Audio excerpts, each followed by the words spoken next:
آپ اس رات کے اندر اللہ کی عبادت کر کے اللہ کو راضی کرنے کی کوشش کریں۔ روایتوں میں آتا ہے کہ آقا مدینہ سرکار دو عالم محمد رسول اللہ صلی اللہ علیہ وسلم نے فرمایا کہ اس رات اللہ تعالیٰ بے پناہ بہت سارے لوگوں کی مغفرت کر دیتے ہیں۔ یہ فرماتے ہیں آواز آتی ہے اور فرشتے آ کر گلی کوچوں میں اور عبادت گاہوں کے پاس گھروں پر آ کے یہ آواز لگاتے ہیں، حل من مستغفرین فاغفرا، ہے کوئی مغفرت کی طلبگار کہ ہم اس کی مغفرت کر دیں۔ اللہ کی طرف سے منادی یہ آواز لگا رہا ہے، فرشتے یہ آواز لگا رہے ہیں کہ ہے کوئی مغفرت کا طلبگار کہ اللہ تعالیٰ اس کی مغفرت فرما دے۔ حل من مسترزق فارزقا، ہے کوئی رزق کا طلبگار کہ ہم اس کو روزی دے دیں، ہے کوئی مسائل کا طلبگار کہ ہم اس کے مسائل کو حل کر دیں۔ اللہ کی طرف سے یہ آواز مغرب کے بعد سے فجر تک کے لگائی جاتی ہے۔ ہم خواب غفلت میں سوئے ہوئے ہیں، ہم خواب غفلت میں پڑے ہوئے ہیں، ہم جو ہے بے راہ روی میں پڑے ہوئے ہیں، کتنی بدنصیبی ہوگی میرے عزیز دوستو۔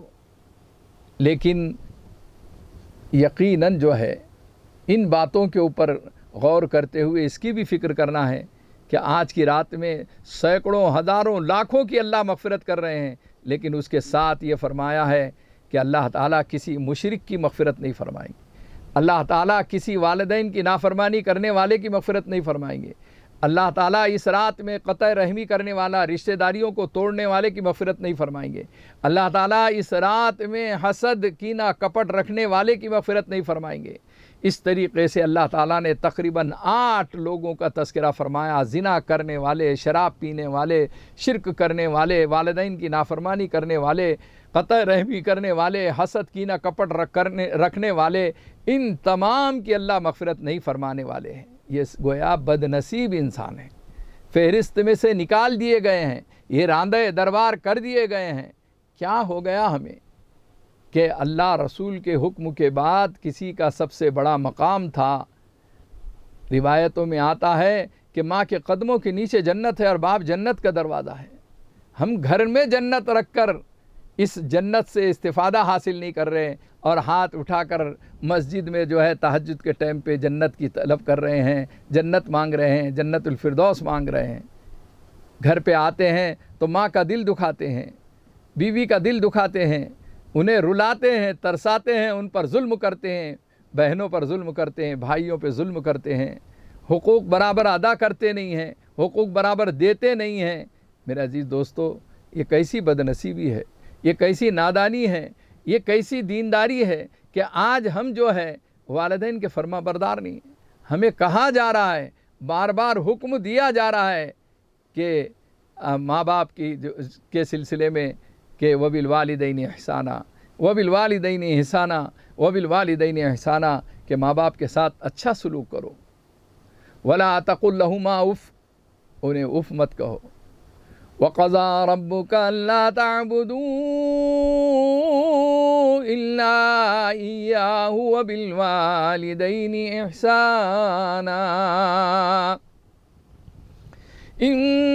إِمَّا يَبْلُغَنَّ عِندَكَ الْكِبَرَ أَحَدُهُمَا أَوْ كِلَاهُمَا فَلَا تَقُل لَّهُمَا أُفٍّ وَلَا تَنْهَرْهُمَا فَلَا تَقُل لَّهُمَا أُفٍّ وَلَا تَنْهَرْهُمَا وَقُل لَّهُمَا قَوْلًا كَرِيمًا۔ کتنی پیاری آیت ہے، کیسا ڈائریکشن، ہدایت دی گئی ہے۔ دنیا کے اندر کسی مذہبی کتاب میں اتنا بڑا مقام ماں باپ کو نہیں دیا گیا جو قرآن پاک نے دیا ہے، اللہ تعالیٰ نے دیا ہے کہ ماں باپ کے ساتھ حسن سلوک کرو۔ اگر ان میں سے کوئی بڑھاپے کو پہنچ جاتا ہے تو فلا تقل لہما اف، انہیں اف تک کے مت کہو ماں باپ کو، انہیں جھڑکو مت، ولا تنہرہما وقل لہما قولا کریما۔ ڈائریکشن دیا گیا ہے کہ اگر بات کرنا ہے تو نرم گفتگو کرو۔ تم کتنے بھی بڑے عہدے کے اوپر، منصب کے اوپر ہو، تم کتنی بھی بڑی ڈگریاں رکھتے ہو، تم کتنے بھی بڑے مالدار ہو، کتنے بھی بڑے شہرت یافتہ ہو، چاہے تم عالمی شہرت یافتہ ہو، لیکن یاد رکھو کہ ماں باپ کے سامنے جو گفتگو کرو گے وہ ادب کے ساتھ کرو، انہیں جھڑکانا نہیں، انہیں رلانا نہیں، انہیں اف تک کے کہنے کی اجازت نہیں ہے۔ اگر کوئی کہہ رہا ہے تو اس سے زیادہ اس سرزمین کے اوپر، اس دھرتی کے اوپر بدنصیب انسان کوئی بھی نہیں، اس کا انجام بہت برا ہونے والا ہے، بہت برا انجام ہونے والا ہے۔ ہو سکتا ہے اسے کلمہ نصیب نہ ہو، جیسے ایک صحابی رسول کا بہت مشہور واقعہ ہے۔ اس وقت کی قلت کی وجہ سے حضرت اکرمہ رضی اللہ عنہ کا وہ واقعہ میں پورا تفصیلی نہیں سنا سکتا ہوں، لیکن حضرت اکرمہ کی زبان پر مرنے کے وقت کلمہ جاری نہیں تھا جب تک کہ ان کی ماں نے معاف نہیں کر دیا، اور آقا صلی اللہ علیہ وسلم نے سفارش کی ان کی ماں سے کہ معاف کر دو، میرے اور آپ کے لیے تو کوئی بزرگ آنے والا بھی نہیں ہے، ہمارے ماں باپ تک کے پہنچنے والا نہیں، کوئی عالم دین پہنچنے والا نہیں ہے، سفارش کرنے والا کوئی بھی نہیں ہے کہ جانے دو بچے کو معاف کر دو۔ کس ماحول میں ہم زندگی گزار رہے ہیں، کیسی یعنی جو ہے بے راہ روی کا معاملہ ہے ہمارا۔ میرے عزیز دوستو، تھوڑا خیال کرو، ماں باپ کے ساتھ اچھا سلوک کرو، رحم دلی کا معاملہ کرو۔ ارے لوگوں کو زکوٰۃ تقسیم کرتے ہو، لوگوں کو خیرات تقسیم کرتے ہو، خوب زیادہ مالدار ہیں آپ کے گھر کے سامنے لائن لگی ہوئی ہے، لیکن افسوس ہوتا ہے جب ان کے ماں باپ سے ملاقات ہوتی ہے تو وہ کہتے ہیں کہ کبھی اس کو ہمارا خیال نہیں آتا ہے، کبھی خیرات سمجھا کر خیرات تک کے دینے کو ہم لوگوں کو تیار نہیں ہے۔ کیسا سنگ دل بیٹا ہو چکا ہے، کیسا پتھر دل بیٹا ہو چکا ہے۔ ایسے بے شمار واقعات ہیں میرے عزیز دوست۔ والدین کی نافرمانی کرنے والے کی آج کی رات میں شب برات میں مغفرت نہیں ہوتی ہے، اسی لیے گھروں کو جاؤ، عہد کر لو اور طے کر لو کہ گھر پہ جانے کے بعد سب سے پہلے آپ اپنی والدہ سے معافی مانگیں گے، آپ کے والد سے معافی مانگیں گے۔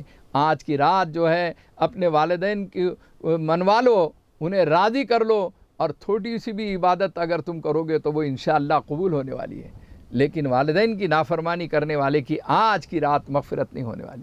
شرک سے زندگی پاک کر دو۔ ایک شرک خفی ہے اور دوسرا شرک جلی ہے۔ چھپا ہوا راستہ شرک کا، چور راستہ آتے آتے یہ جو ہے شرک جلی پہ ڈال دیتا ہے، انسان کو مشرک بنا دیتا ہے۔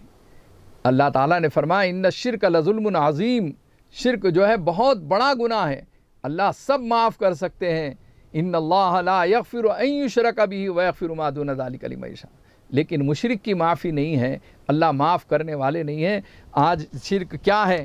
آج شرک زندگی کے اندر چور راستے سے خوب داخل ہو چکا ہے۔ ہم ایک طرف تو کہتے ہیں ایاک نعبد و ایاک نستعین، اے اللہ ہم تیری ہی عبادت کرتے ہیں، تجھ ہی سے مدد مانگتے ہیں، اور پھر ان سے بھی مدد مانگ رہے، ان سے بھی مدد مانگ رہے، ان کے بھی در پہ جا رہے ہیں، ان کے بھی در پہ جا رہے۔ دکان سے ہوتا ہے اس کا یقین ہے، مکان سے ہوتا ہے، فلاں چیز سے ہوتا ہے، فلاں عہدوں سے ہوتا ہے، منصب سے ہوتا ہے، مقام سے ہوتا ہے، اللہ سے ہوتا ہے بھائی میرے، ان سب سے نہیں ہوتا ہے۔ ہم نے نفی کی ہے، ان ساری چیزوں کی نفی کی ہے کہ ان سب سے کچھ نہیں ہوتا، نہ دکان سے کچھ ہوتا ہے، نہ فلاں چیز سے کچھ ہوتا ہے، نہ میری صلاحیت سے ہوتا ہے، نہ میری ڈگری سے ہوتا ہے، اللہ سے ہوتا ہے۔ اللہ ہی دینے والے، اللہ نفع اور نقصان کے مالک ہیں۔ وہ شرک جو چور راستے سے ہماری زندگیوں میں داخل ہوا ہے، اور اس شرک کی نحوست یہ ہے کہ ہمیں عبادتوں کے اندر ذوق نہیں پیدا ہوتا، ہماری عبادتوں میں ذوق شوق پیدا نہیں ہوتا ہے، ہم عبادتوں سے کتراتے ہیں، اللہ کی فرما برداری سے کتراتے ہیں، اس کی اطاعت سے کتراتے ہیں، دور بھاگنے لگ جاتے ہیں۔ ارے کیا افسوس کا منظر ہے، افسوسناک منظر ہے کہ لوگ گھیرنے کے واسطے گلی کوچوں میں گشت لگا کر ہمیں گھیر کر مسجدوں میں لانے کی کوشش کر رہے ہیں۔ کیا ہوا؟ ہم مسجد کا راستہ بھٹک چکے ہیں، کہاں گھنٹی بجانے چلے جا رہے ہو، کس مندر کا رخ کر رہے ہو، کس دوزخ کے راستے کا رخ کر رہے ہو، سوچتے بھی نہیں ہو۔ آج اللہ کے کچھ بندوں کو اللہ تعالیٰ نے توفیق دی ہے، وہ گشت لگا رہے ہیں، دعوت و تبلیغ کے ذریعے سے یہ محنت چل رہی ہے، گشت لگا کے گھروں پر آ کے عثمان بھائی، ابراہیم بھائی، موسیٰ بھائی، عیسیٰ بھائی، کہاں جانا ہے؟ مسجد کو جانا ہے۔ ارے آپ کو کاٹنے کے لیے نہیں لے جا رہے، آپ کو مسلخ کے اوپر نہیں لے جا رہے، آپ کو مسجد تک کے لے جا رہے ہیں، آپ کو کلمہ یاد دلا رہے ہیں، آپ کو نماز یاد دلا رہے ہیں، یا آپ کی عبادت اور کا ذوق اور شوق آپ کا اندر پیدا کر رہے ہیں۔ میرے عزیز دوستو، ایسا زوال آیا اس امت کے اوپر کہ کلمہ گو کبھی تصور نہیں کر سکتے تھے، ایک ایمان والا کبھی تصور نہیں کر سکتے تھے کہ وہ بے نمازی ہوگا۔ حضور پاک صلی اللہ علیہ وسلم کے زمانے کے اندر روایتوں میں آتا ہے کہ اس زمانے کا بڑے سے بڑا منافق بھی جماعت سے نماز کا اہتمام کرتا تھا، نماز نہیں چھوڑتا تھا۔ آج کے بڑے سے بڑا تہجد گزار آدمی جو اپنے آپ کو کہتا ہے دیندار، وہ جماعتوں کا اہتمام نہیں کرتا، نمازوں کا اہتمام نہیں کرتا، تہجد کا اہتمام نہیں کرتا، نمازیں چھوڑے چلے جا رہے ہیں۔ کیا نماز پڑھتے ہیں؟ کیا آپ کسی سے پوچھا جائے تو وہ کہتا ہے کہ ہاں میں جمعہ کو جمعہ پڑھتا ہوں۔ کوئی آتے ہیں وہ کہتے ہیں کہ ہم ہر بڑی رات کو آ جاتے ہیں ماشاءاللہ، اور کوئی آتے ہیں کہتے ہیں کہ ہم عید کو عید آتے ہیں۔ یہ حال اگر مسلمانوں کا ہے، ایمان والوں کا ہے، تو آپ کو بے انتہا فکر کرنا ہے۔ دعوت کا کام اپنے لحاظ سے اولین ترجیح دینا ہے دعوت کے کام کو، اور دعوت کا کام اپنے غیر مسلم بھائیوں تک کے دینا یہ انتہائی ضروری ہے۔ اس زمانے کے اندر فرقہ وارانہ ماحول ہے، فرقہ واریت بہت عام ہو چکی ہے، اسلام دشمنی اور مسلمان دشمنی کے سلسلے میں لوگ بکواس کرنا شروع کر دیے ہیں۔ ایسے زمانے کے اندر ان غیر ایمان والوں تک کے ایمان کی دعوت دینا، اسلام کی دعوت دینا، اسلام کو سمجھانا، قرآن کو سمجھانا، قرآن کا پیغام دینا۔ آج میرے عزیز دوستو، قرآن پہ کوئی مسلمان اعتراض کرے گا یہ سوچ سکتے تھے آپ؟ ایسا بدنصیب انسان وسیم جو ہے، یہ اصل میں وسیم نہیں ہے، یہ زنیم ہے، اس کا نام بدلنا چاہیے۔ زنیم کہتے ہیں، قرآن کہہ رہا ہے زنیم کے معنی ہے ادھر کا بھی نہیں ہے ادھر کا بھی نہیں ہے، ہجڑے کو کہتے ہیں، ہجڑے کو۔ ایک زنیم ہے یہ جو بدنام زمانہ قرآن کے اوپر اعتراض کرتا ہے۔ آپ جب تک کہ اس سلسلے میں سخت احتجاج نہیں کریں گے، دھرنے نہیں دیں گے اور کورٹ کچہری نہیں کریں گے، جب تک کہ کمپلین نہیں کریں گے، جب تک کہ قانون کا سہارا لے کے ایسے لوگوں کو سبق نہیں سکھائیں گے، تو میرے عزیز دوستو پھر وہ وقت آنے والا ہے کہ ایسے اور کئی زنیم کھڑے ہو جائیں گے، کئی ہجڑے کھڑے ہو جائیں گے، نطفہ حرام کھڑے ہو جائیں گے۔ یہ نام کے مسلمان ہے؟ اسے کیوں نہیں سمجھ میں آتا ہے کہ اگر قرآن تجھے سمجھ میں نہیں آ رہا، قرآن تیرے لیے پسند نہیں ہے تجھے، تو گیتا کو پسند کر لے، تو بائبل کو پسند کر لے، کرسچن بن جا، کسی اور مذہب کے اندر چلے جا، کسی مندر میں جا کر گھنٹی بجا لے۔ تجھے کیا حق حاصل ہے کہ تم اپنا قرآن کے اوپر اعتراض کر رہا ہے؟ کس نے تجھے ادھیکار دیا ہے؟ اس لحاظ سے آنے والی نسلوں میں ایسے وسیم نہ پیدا ہو، اس کی بھی ہمیں فکر کرنا ہے، اپنی اولاد کی فکر کرنا ہے، اپنی آنے والی نسلوں کی اور نو نہالان قوم کی فکر کرنا ہے، ان کی دینی تعلیم و تربیت کی فکر کرنا ہے، ایجوکیشن کے لائن سے محنت کرنا ہے۔ میرے عزیز دوستو، اچھا ڈاکٹر اور اچھا وکیل اور اچھا انجینئر اس وقت ہوگا جب وہ دیندار ہوگا، ورنہ ایسے سرفرے جو ہے اس دین کو اور اسلام کو بدنام کرنے کے واسطے یہ ماحول بنانا شروع کریں گے۔ اس کا سدباب ہم کو کرنا ہے، اس کو روکنے کی کوشش کرنا ہے۔ اس مبارک رات کے اندر میرے عزیز دوستو اللہ کو راضی کر لو، اور اس مبارک رات کے اندر آپ جو ہے اپنے ماں باپ کے پاس جا کے انہیں منوانے کی کوشش کرو۔ میرے عزیز دوستو، آخر میں یہ عرض کرنا چاہتا ہوں کہ استقبال رمضان کے لیے جو ہے آپ کے اندر کیسی تیاری ہونا چاہیے کہ آپ کچھ نوافل روزے رکھیں۔ 15ویں شب کو جو ہے جب رات گزاریں گے، آپ اللہ کی عبادت کریں گے، تو آپ کوشش کیجئے کہ سحر کر لیں، اور 15ویں شعبان کا جو ہے آپ ایک روزہ رکھ لیں۔ یہ نفل روزہ ہوگا لیکن بہت فضیلت والا روزہ ہے۔ اسی طریقے سے 2-3 نوافل روزے رکھ کر جو ہے اپنے آپ کو تیار کیجئے کہ رمضان کا ہم آسانی سے کیسے استقبال کر سکتے ہیں، رمضان کے روزوں کو ہم کیسے آسان کر سکتے ہیں۔ آئیے ہم تمام مل کر دعا کرتے ہیں، اس لاک ڈاؤن کے حالت میں ہم اپنے گھروں کے ماحول کو نورانی اور روحانی بنانے کی کوشش کریں، عبادتوں والا ماحول بنانے کی کوشش کریں، جماعت سے اہتمام کرنے والا ماحول بنانے کی کوشش کریں، تاکہ ہماری آنے والی نسلیں جو ہے عبادت کے ذوق اور شوق کے ساتھ جئیں اور اس دنیا سے رخصت ہو تو ایمان کے ساتھ اور کلمے کے ساتھ ہو۔ اللہ جل شانہ مجھے آپ تمام کو عمل کی توفیق عطا فرمائیں۔ وآخر دعوانا ان الحمد للہ رب العالمین۔ اللہم صلی علی سیدنا و نبینا مولانا محمد وعلی آل سیدنا و نبینا مولانا محمد محمد وبارک وسلم۔ ربنا ظلمنا انفسنا وان لم تغفر لنا وترحمنا لنكونن من الخاسرین۔ یا ارحم الراحمین ہمارے گناہوں کو معاف فرما، خطاؤں و لغزشوں کو معاف فرما۔ یا ارحم الراحمین شب برات کی جتنی فضیلتیں آئی ہے اے مولا اس کے پیش نظر عبادت کرنے کی توفیق عطا فرما، توبہ استغفار کرنے کی توفیق عطا فرما، اپنے والدین کو راضی کرنے کی توفیق عطا فرما، اپنے خالق و مالک کو راضی کرنے کی توفیق عطا فرما۔ اے اللہ گناہوں سے بچنے کی توفیق عطا فرما، ہر قسم کے فتن اور شروع سے پوری امت مسلمہ کی حفاظت فرما۔ اے اللہ جہاں جہاں دینی کام ہو رہے ہیں اے اللہ ان کی حفاظت فرما، ان کی مدد فرما۔